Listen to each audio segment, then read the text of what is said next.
What's up, guys? Grizzledgnome here with you today, and we're here to talk about Cura profiles. So one of the biggest questions I get on TikTok a lot is always, how do you get your supports off so nicely? Mine always are a huge pain, and how do you get your prints so clean? So today we're going to go over my Cura profile that I've taken from multiple different videos on YouTube and just kind of compose settings that work for me. This may not be perfect, but it gets most of my prints out pretty nicely, you know, really smooth. The supports come off pretty nice, so it is a profile that has worked for me really well. So let's go ahead and go over that.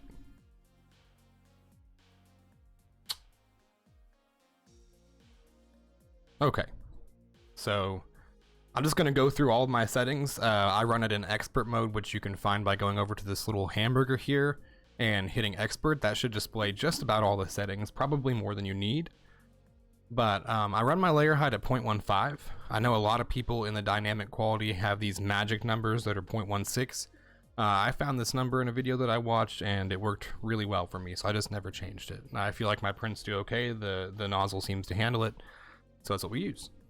My line width is set at 0.4. These are all pretty standard, and initial layer width is 100%. I think the only thing that's different here is going to be 0.15 for the layer height, and I use the same for the initial.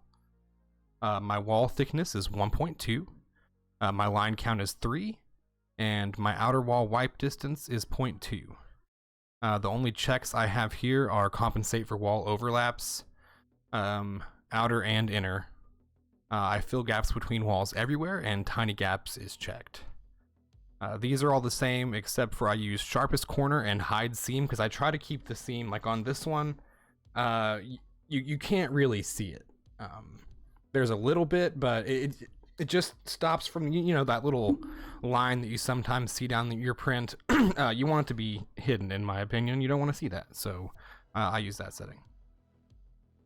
So for my top and bottom, I run a thickness of 0.6, and then I use 4 top and bottom layers. For the pattern, I use lines, and the bottom I use concentric, which basically just starts it in this nice little circular pattern. You can't really see there, but it's good. I like it. It makes the bottom look nice. Either one will work though. You can do this and you can use lines as well. It won't really hurt anything. I haven't changed any of these. My skin overlap percentage is 5% at 0.02 millimeters. These are all standard at 1.2. If yours aren't, then go ahead and change them, but I think they're standard. And my maximum angle is 90 degrees. So I hardly fill anything more than 10% infill just because you don't really need it. And I print a lot of big stuff, and you don't want to waste hours and hours on infill.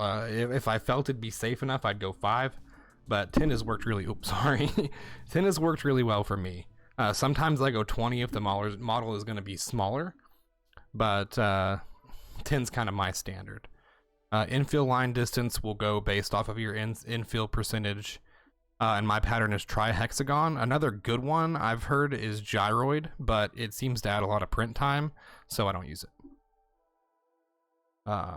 Overlap percentage is set to 10% at 0.04 millimeters. My wipe distance is 0.1, and my layer thickness is 0.15. Those may auto set, I don't know.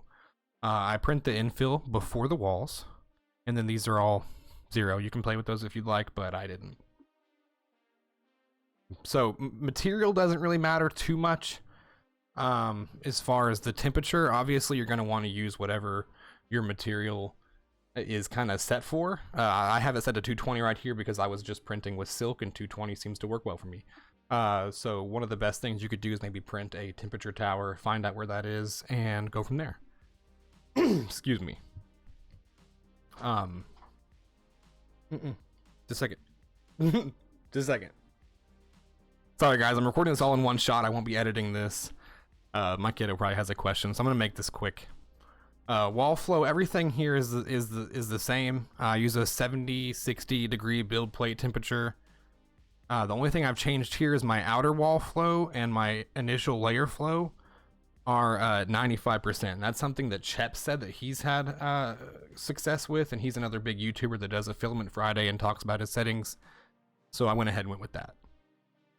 For my print speed, I print at an average of 40 millimeters per second. Faster is lower quality, slower is for better quality. Obviously, if you've got more time and you don't really care that much, turn it down, because the slower you print, you're always going to get better quality. I don't think there's really a too slow, but there's definitely a too fast.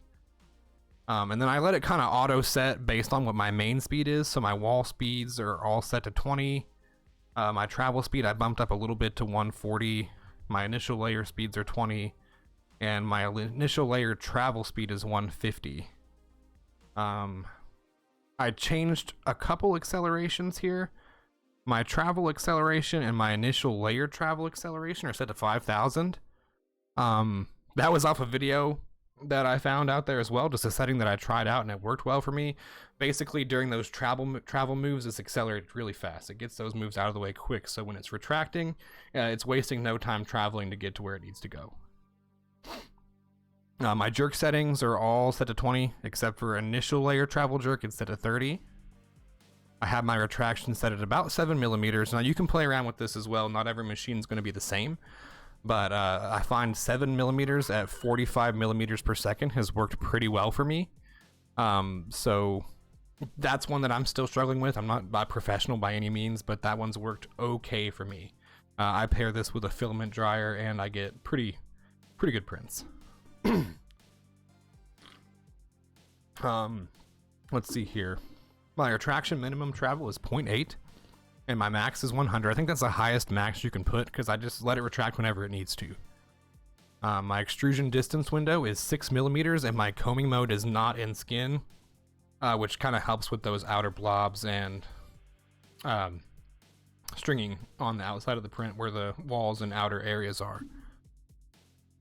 I avoid printed parts when traveling because you don't want that chance of something getting knocked off. That's always frustrating when you're like multiple hours through a print and then something gets knocked over. No, you don't want that, so definitely avoid that. Travel avoid distance is 0.625 millimeters. Cooling is all the same. Initial fan speed is 0, which you should do for the initial layer to let it get nice and set. Supports, that's the big question. So I always use normal supports. I don't have a high success with tree supports. That's just me.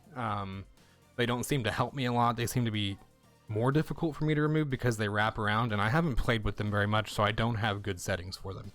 But I use normal supports almost all the time. Recently I've been using a 49-degree angle, zigzag pattern, 1 support line wall count. Connect the zigzags. My density is 5%. That should auto set. Support line distance, all these should auto set, but these are 8. My support line Z distance is 0.2 and my XY is 0.8. XY overrides Z. Stair step height is 0.3. Like I said, most of these you can just kind of look at them. They're going to be pretty standard. I enable the support interface and I enable a roof and a floor. And then my interface thicknesses should all be about the same, but you might want to compare those numbers to yours as well and make sure. These supports work really well for me. Other than that, I print with a brim most of the time. I use a raft if I really think it's going to have problems adhering, but a brim almost always helps me. I know a lot of people will use a a skirt to avoid having those parts connected at the bottom of the print, but I think that it helps with the supports not getting popped off, so I almost always use a brim. I'm not trying to make this video very long. I just wanted to go over my settings with you. I can't do something this long on TikTok, so I'll do a short one on my support settings on TikTok, and then the rest of it's here, obviously. So if you're here, then you probably found it there. Thank you guys for watching. If you liked this video, if it helped you out, let me know in the comments. Always feel free to subscribe. I'm going to try to talk more 3D print content here, since that's kind of became my niche. And yeah, make sure I'm going to put some links down in the bottom. I got my Patreon, Discord, Twitch, all that stuff if you ever want to interact or help support the channel. That's all I got for you guys today. I hope these settings helped. If there's something in here that you found better success with that you'd like me to try out, for sure, just let me know. I'm always looking to improve. And yeah, thank you guys for watching, and I'll see you next time.